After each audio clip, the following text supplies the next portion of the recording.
যদি আপনাকে বলা হয় একবিংশ শতাব্দীর সবচেয়ে রক্তক্ষয়ী বিশ্বযুদ্ধটি কোনো তেল, গ্যাস কিংবা জমির জন্য হবে না, আপনি কি বিশ্বাস করবেন?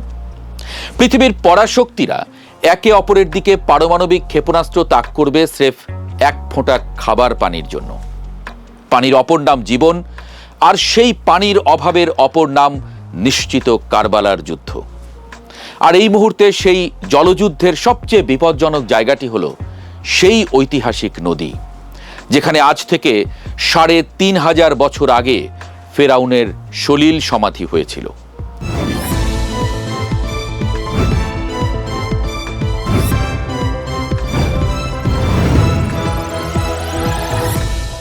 যে নদীর তীরে গড়ে উঠেছে পৃথিবীর সবচেয়ে সমৃদ্ধ সভ্যতা, যে নদীর উপর ভর করে গড়ে উঠেছে পিরামিডের ইতিহাস, আজ সেই নদীর বুক চিরে তৈরি হয়েছে এক বিশাল কংক্রিটের দেয়াল।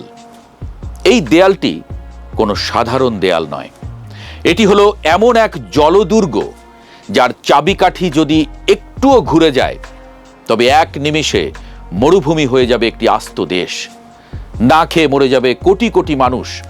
কোনো সাইবার অ্যাটাক কিংবা পারমাণবিক বোমার প্রয়োজন পড়বে না, স্রেফ নদীর পানির পাইপটি চেপে ধরলেই শ্বাসরোধ হয়ে মারা যাবে একটি প্রাচীন জাতি। গ্র্যান্ড ইথিওপিয়ান রেনেসা ড্যাম, বা সংক্ষেপে জেড। $5 বিলিয়ন খরচ করে আফ্রিকার পাহাড়ি দেশ ইথিওপিয়া এই দানবীয় বাঁধটি তৈরি করেছে। এই বাঁধ পুরো উত্তর পূর্ব আফ্রিকাকে যুদ্ধের দ্বার প্রান্তে এনে দাঁড় করিয়েছে। একদিকে মিশরের টিকে থাকার লড়াই, অন্যদিকে ইথিওপিয়ার আত্মমর্যাদা আর অর্থনৈতিক মুক্তির জেদ। পানির অধিকার নিয়ে এই সংঘাতকে সামরিক বিশেষজ্ঞরা বলছেন একবিংশ শতাব্দীর প্রথম পূর্ণাঙ্গ জলযুদ্ধ। নীলনদ পৃথিবীর দীর্ঘতম নদী, প্রায় ৬,৬৫০ কিলোমিটার দীর্ঘ এই নদীটি আফ্রিকার ১১টি দেশের উপর দিয়ে প্রবাহিত হয়ে ভূমধ্য সাগরে গিয়ে মিশেছে। কিন্তু ইতিহাসের পরিহাস হলো এই নদীর পানির সিংহভাগ উৎস যেখানে, সেই দেশের এই পানির উপর কোনো অধিকার ছিল না। ১৯২৯ এবং ১৯৫৯ সালে ব্রিটিশ ঔপনিবেশিক শক্তি একটি দ্বিপাক্ষিক চুক্তি করে।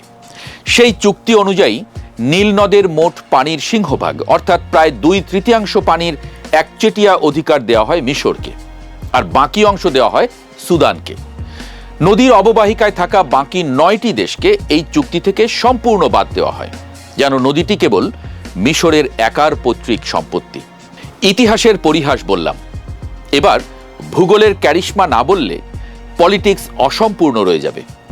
নীল নদের মূল প্রবাহ দুটি ধারা থেকে আসে, হোয়াইট নাইল বা শ্বেত নীলনদ এবং ব্লু নাইল বা নীল বর্ণের নীলনদ।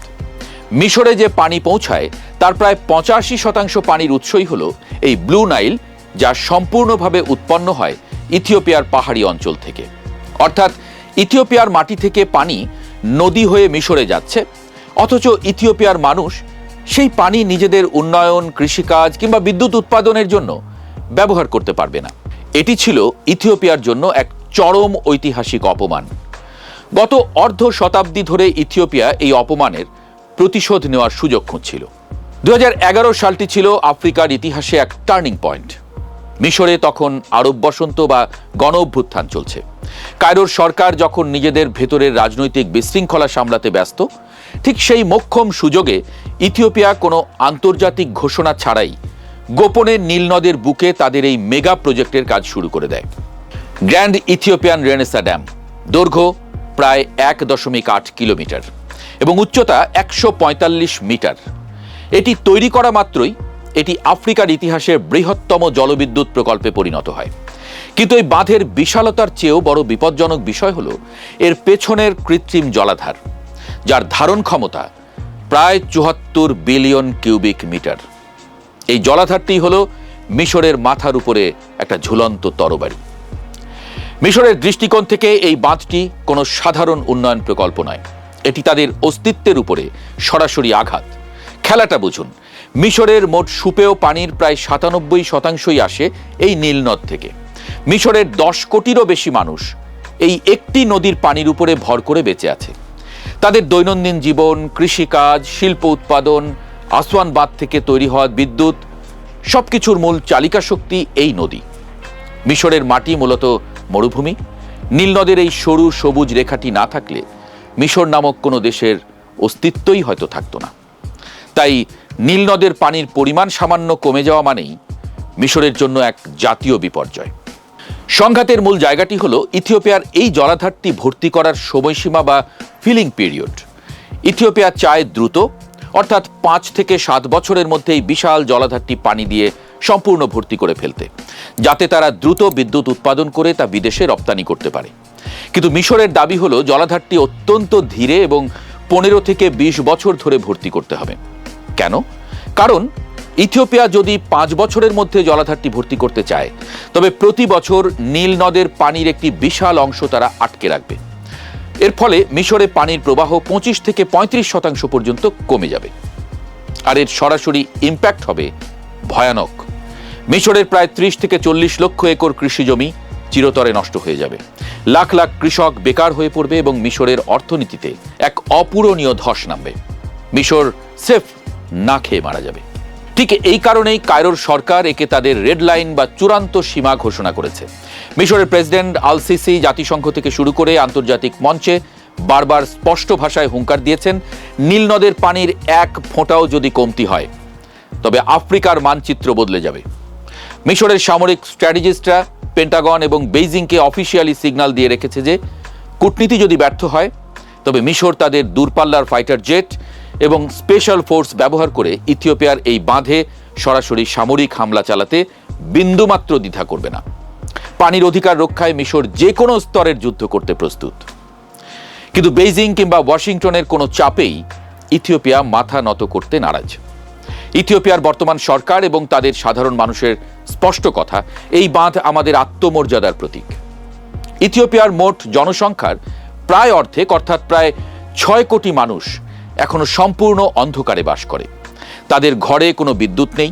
এই বাঁধটি সচল হলে ইথিওপিয়া 6000 মেগাওয়াট বিদ্যুৎ উৎপাদন করতে পারবে। ফলে তাদের পুরো দেশকে আলোতে ভরিয়ে দিয়ে আফ্রিকার অন্যতম প্রধান অর্থনৈতিক শক্তিতে পরিণত করতে পারবে। ইথিওপিয়ার সাফ কথা, আমাদের মাটিতে পড়া পানি দিয়ে আমরা আমাদের ভাগ্য বদলাবো। এখানে মিশরের ঔপনিবেশিক দাদাগিরি আমরা মেনে নেব না। মিশরের বিমান হামলার হুমকিকে ইথিওপিয়া মোটেও হালকাভাবে নেয়নি। তারা চীনের কাছ থেকে আধুনিক ড্রোন এবং রাশিয়ার কাছ থেকে অত্যাধুনিক এয়ার ডিফেন্স সিস্টেম কিনে বাঁধের চারপাশে একটা অভেদ্য আকাশ প্রতিরক্ষা বলয় তৈরি করেছে।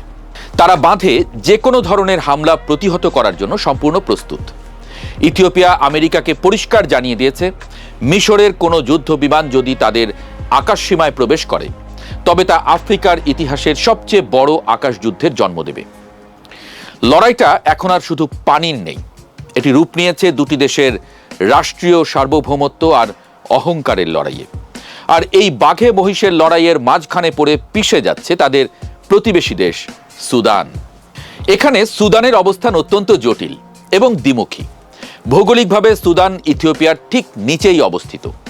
শুরুতে সুদান মিশরের সঙ্গে সুর মিলিয়ে এই বাঁধের বিরোধিতা করেছিল, কারণ তাদের ভয় ছিল ইথিওপিয়ার এই বাঁধ যদি কোনো কারণে ভেঙে যায় তবে সুদানের রাজধানী খার্তুম সহ আস্ত দেশ পানির নিচে তলিয়ে যাবে। কিন্তু চতুর ইথিওপিয়া সুদানকে বড় টোপ দেয়।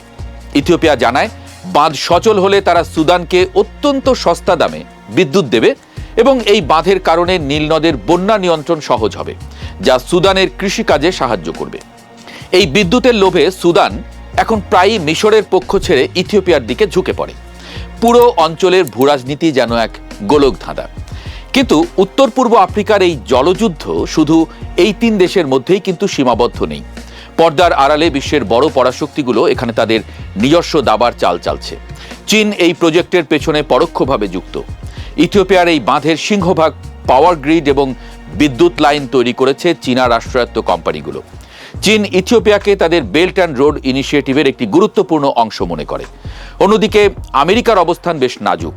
ট্রাম্পের প্রথম প্রশাসনের সময় আমেরিকা সরাসরি মিশরের পক্ষ নিয়েছিল এবং ইথিওপিয়ার কোটি কোটি ডলারের সাহায্য বন্ধ করে দিয়েছিল। কিন্তু বাইডেন সরকার মধ্যস্থতাকারীর ভূমিকা নিয়েছিল, কারণ এখানে যুদ্ধ লাগলে লোহিত সাগরের সুয়েজ খালের গুরুত্বপূর্ণ বাণিজ্য রুট সম্পূর্ণ হুমকির মুখে পড়বে। যদি মিশর এবং ইথিওপিয়ার মধ্যে যুদ্ধ সত্যিই বেঁধে যায় তবে তা শুধু আফ্রিকার যুদ্ধ কিন্তু থাকবে না। মিশর লোহিত সাগরের প্রবেশদ্বার নিয়ন্ত্রণ করে। এই যুদ্ধ শুরু হলে বন্ধ হয়ে যেতে পারে সুয়েজ খালের আন্তর্জাতিক বাণিজ্য। মধ্যপ্রাচ্য থেকে ইউরোপের তেল সরবরাহ থমকে যাবে।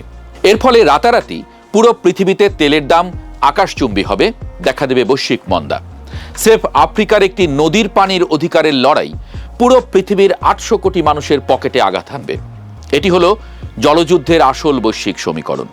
বিখ্যাত ফরাসি দার্শনিক জ্যাক ইভ কুস্তো বহু বছর আগেই সতর্ক করেছিলেন যে একবিংশ শতাব্দীর যুদ্ধগুলো তেলের জন্য হবে না, বরং পানির জন্য হবে।